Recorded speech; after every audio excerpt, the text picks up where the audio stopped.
सो आज फिर स्टार्ट करते हैं। इस वीडियो में हम लोग बात करेंगे टोटली साइकोलॉजी के ऊपर। और अगर आप ये वीडियो पूरा देख लेते हो, मैं गारंटी देता हूँ कि आप प्रॉफिटेबल ट्रेडर बन जाओगे। वीडियो देखना ही नहीं है, सीखना भी है और समझना भी है। ये नहीं कि बस आपने याद कर लिया कॉन्सेप्ट को, नहीं। क्योंकि आपको किसी को पढ़ के सुनाना नहीं है, रटना नहीं है कि कोई आपसे पूछा कि भाई साइकोलॉजी का डेफिनेशन बताओ, तो आपने साइकोलॉजी का डेफिनेशन बता दिया, उसके पार्ट्स बता दिए, ये सब नहीं। ठीक है, अगर आप डीप डाइव कर रहे हो, मैं गारंटी देता हूँ स्टाम्प पेपर में लिख के दे दूंगा कि आप प्रॉफिटेबल डे ट्रेडर बन जाओगे। देखो, जो भी लोग ट्रेडिंग करते हैं उनको ऐसा लगता है कि जो काफी नए लोग आ रहे हैं, जो पुराने लोग हैं ऑलरेडी 5 साल 8 साल 10 साल दिए हुए हैं, तो उनको पता है कि यार जितना भी हम लोग नए सोच के आते हैं कि 80% एक्यूरेसी वाला सेटअप, 90% एक्यूरेसी, 95%, वो सब वर्क नहीं करता है मार्केट में। टोटली आपका साइकोलॉजी से ही आप पैसा कमाओगे। ठीक है, आपका माइंडसेट आपके साथ है और आप बिहेव कर रहे हो जो मार्केट आपको दिखा रहा है, उस हिसाब से आप प्रॉफिटेबल हो जाओगे। ठीक है, अब देखो, बहुत सारे लोग को भी ऐसा लगता है कि मेरे को सेटअप चाहिए, इंडिकेटर चाहिए। ठीक है, वो सिर्फ लेकिन 10% पार्ट है, ये आप जान लो। अब यहाँ पे ज्यादा टाइम वेस्ट किए बिना मैं आपको बताता हूँ कि साइकोलॉजी सिर्फ ईयर और ग्रिड नहीं है, उसके अलावा ये बहुत सारा चीज है। ठीक है, सबसे पहला जो चीज है वो है प्रोबेबिलिटी। इसको बहुत सारे लोग इग्नोर कर देते हैं और ये बिल्कुल इग्नोर करने वाला चीज नहीं है। ठीक है, मैं प्रोबेबिलिटी, प्रोबेबिलिटी। अब इसका मतलब क्या होता है? संभावना। अगर आप हिंदी इसका अर्थ देखोगे तो इसका मतलब होता है संभावना। यानी कि आपको कुछ ट्रेड में प्रॉफिट होगा, कुछ ट्रेड में नुकसान होगा।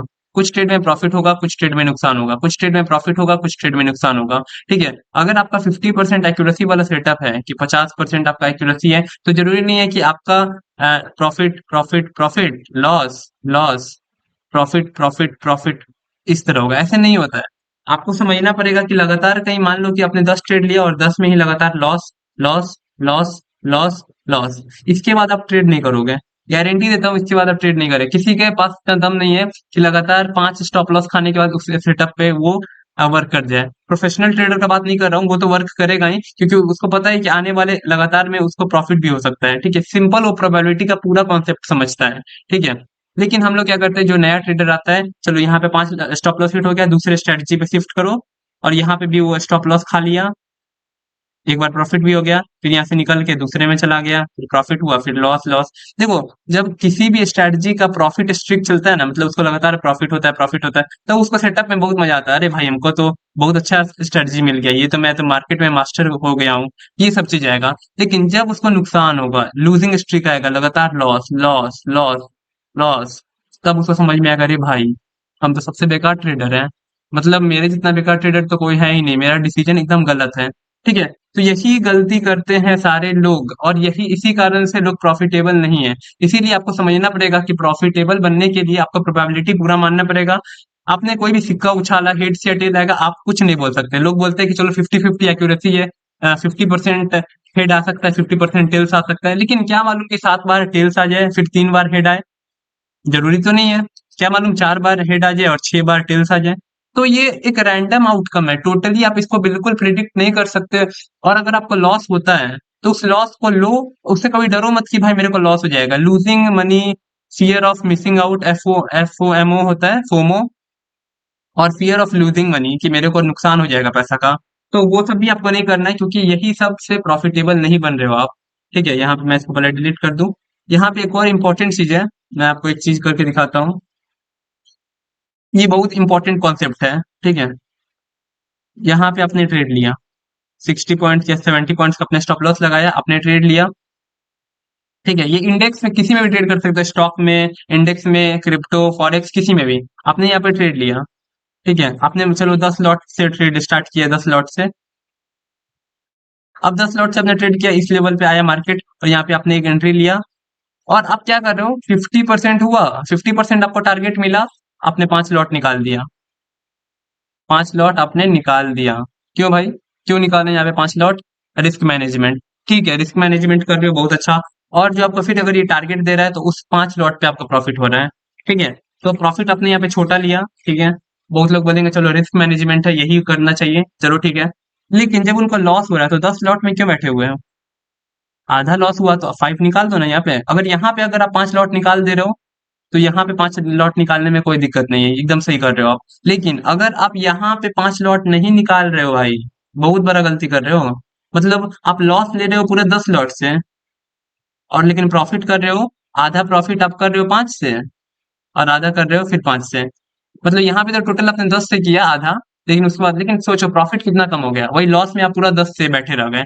अगर आप में सच में दम है तो आप यहाँ पे अपना लॉस आधा निकाल दो। मतलब कि अगर आप 10 लॉट से ट्रेड करते हो, यहाँ पे एंट्री मारा आपने, ऊपर गया फिर नीचे आने लगा, यहाँ पे जैसे ही 50% लॉस आपका दिखा दिया, आप 5 लॉट निकाल दो, सिंपल निकाल दो। उसके बाद यहाँ पे अब जो भी 5 लॉट से नुकसान होगा तो आपका लॉस भी कम हो गया।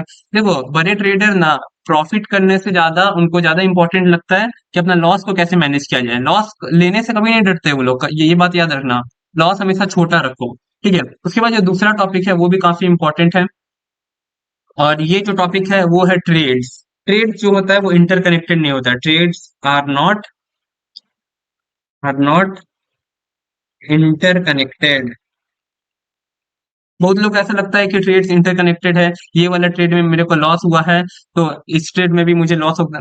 ऐसा लगता है लोगों की पिछले ट्रेड में मेरे को नुकसान हुआ है, ठीक है, मतलब पिछले ट्रेड में नुकसान हुआ है तो इस ट्रेड में भी नुकसान हो सकता है। वही डब्ल्यू बन रहा है, उसी का ब्रेकआउट हुआ, वहां पे ट्रेड लिया तो उनका स्टॉप लॉस खा लिया, तो इस बार भी डब्ल्यू बन रहा है।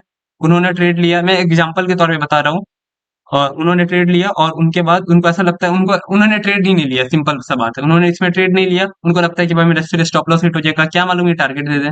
बिल्कुल दे सकता है। तो हम लोग थोड़ी यहाँ पे प्रेडिक्शन करने मत बैठो कभी भी। ट्रेड्स इंटरकनेक्टेड नहीं है, मार्केट के पास कोई मेमोरी नहीं है कि आपका वो मार्केट स्टॉप लॉस खाया था या फिर नहीं खाया था, उससे उसको कोई लेना देना है भी नहीं, ठीक है। तो जब भी आपको 2 लॉस 3 लॉस हो तो डर के ये नहीं कि स्ट्रेटजी बदल दो या फिर कुछ और करने लग जाओ, नहीं, टिके रहो। मिनिमम अगर आपको कोई भी स्ट्रेटजी को टेस्ट करना है तो मिनिमम 20 से 25 ट्रेड, मैं तो बोलता हूँ कि 25 से आप 30 से ट्रेड लो, और एक लॉट पे ही लो, ताकि आपका जो भी प्रॉफिट लॉस दोनों छोटा होगा। और 1:2 रखो, सिंपल सा बात है। बहुत लोग बोलते हैं 1:2 नहीं, 1:5, 1:10। भाई वो जो भी चीज है ना वो मेरे को उतना समझ में आता नहीं, मैं तो 1:2 पे करता हूँ और मैं उससे प्रॉफिटेबल हूँ, ठीक है। एक बहुत बड़े ट्रेडर है, आपको पता है, रिचार्ड डेनिस नाम है उनका। वो 95% वो गलत होते हैं, 95% टाइम। मतलब उन्होंने अगर 100 ट्रेड लिया तो 95 बार वो लॉस करेंगे, लेकिन जो 5 बार वो प्रॉफिट करेंगे ना, मॉन्स्टर, मतलब रॉकेट बनता हुआ उनका मूवमेंट दिखेगा, चाहे वो पुट ले रहा है या फिर कॉल, ठीक है। तो इस तरह का ट्रेडिंग करना है, और उन्होंने ये नहीं कि छोटा मोटा पैसा कमाया, उन्होंने 350 मिलियन कमाया है। 350 मिलियन डॉलर, आप समझ रहे हो, मिलियन डॉलर, ये होता है 28 अरब के आसपास, 28 अरब 97 करोड़ के आसपास ये होता है, ठीक है, सीआर। तो यार इतना कमाने के लिए ना ये नहीं कि आपको 90% एक्यूरेसी 80% एक्यूरेसी चाहिए, बिल्कुल नहीं। आपको सिंपली चाहिए आपका साइकोलॉजी और माइंडसेट, आप पूरा ट्रेड में बैठना जा रहे हो, वो सबसे मेन चीज है। और उसके बाद एक और बहुत बड़ा लोग गलती करते हैं, वो सबसे इंपॉर्टेंट है, प्रोसेस ओरिएंटेड नहीं है लोग, प्रोसेस ओरिएंटेड नहीं है, वो है रिजल्ट ओरिएंटेड। रिजल्ट ओरिएंटेड मतलब होता है कि आउटकम क्या होगा, मतलब मैं ट्रेड ले रहा हूँ तो इसका रिजल्ट क्या होगा, मैं ट्रेड ले तो रहा हूँ लेकिन प्रॉफिट होगा या फिर नहीं होगा। अरे भाई ट्रेड होगा, लॉस होगा या प्रॉफिट होगा वो आपके ऊपर है क्या। आप मार्केट को कंट्रोल कर रहे हो, नहीं कर रहे हो। आपके पास है 5,000 करोड़, 5 लाख करोड़, नहीं है, तो क्यों आप सोच रहे हो कि मार्केट को कंट्रोल करना। आपने ट्रेड लिया, बस ले लो ना, ट्रेड आपका काम है लेना। मार्केट आपका प्रॉफिट देगा या नुकसान करेगा वो उसके ऊपर है, ठीक है। तो यही सब चीज आपको फॉलो करना है। अभी तो बहुत सारा कॉन्सेप्ट मैं क्लियर कर देता आपका, लेकिन टाइम का भी अभाव है और मैं बहुत लंबा वीडियो बनाता भी नहीं, ठीक है। तो इस वीडियो को अगर आपने पूरा देखा तो पूरा डीप डाइव करके समझ लेना, प्रोसेस ओरिएंटेड बनो ना कि रिजल्ट ओरिएंटेड। भगवत गीता आपने अगर पढ़ा है तो उसमें भी श्री कृष्ण कहते हैं कि अगर जो भी बंदा, जो भी आदमी कोई भी कार्य करता है तो इसको रिजल्ट के बारे में नहीं सोचना चाहिए, उसको कार्य करना चाहिए। तो अर्जुन भी पूछते हैं कि भाई तो फिर आप मेरे को ये बताइए कि अगर मैं रिजल्ट को सोचूंगा नहीं तो मेरे को मैं कैसे अपना काम कर पाऊंगा, क्योंकि रिजल्ट के लिए ही तो लोग काम करते हैं। तो उसमें श्री कृष्ण ने बहुत अच्छा उत्तर दिया कि देखो पार्थ, अगर तुम रिजल्ट के लिए सोचने लग जाओगे तो तुम रिजल्ट पे ही मोहित हो गए कि रिजल्ट मेरे को नहीं मिला तो आप डिमोटिवेट हो जाओगे, ये हो जाओगे, ठीक है। इसीलिए आपको हमेशा प्रोसेस को फॉलो करना चाहिए, क्योंकि अगर आपने प्रोसेस फॉलो किया तो रिजल्ट आपके हाथ में ही है, ठीक है। ये बात याद रखना, अगर आपने प्रोसेस फॉलो किया, आपको ऐसा लगता है ना कि भाई मैंने सब कुछ अच्छा किया तभी मेरा इस ट्रेड में नुकसान हो गया, फिर आपने किया फिर नुकसान फिर नुकसान। अरे भाई आने वाला ट्रेड को तो देखो, आने वाला ट्रेड को तो देखो, ठीक है। हमेशा आपको सीरीज को देखना है, ना कि आपने जो लास्ट ट्रेड लिया। बहुत लोगों को लगता है कि लास्ट ट्रेड मेरा इस ट्रेड को इफेक्ट करेगा, ये लूज था तो ये भी लूज हो जाऊंगा, मैं इसमें भी मतलब मैं लॉस कर दूंगा, ठीक है। तो ऐसा नहीं होता, मार्केट के पास कोई मेमोरी नहीं होता।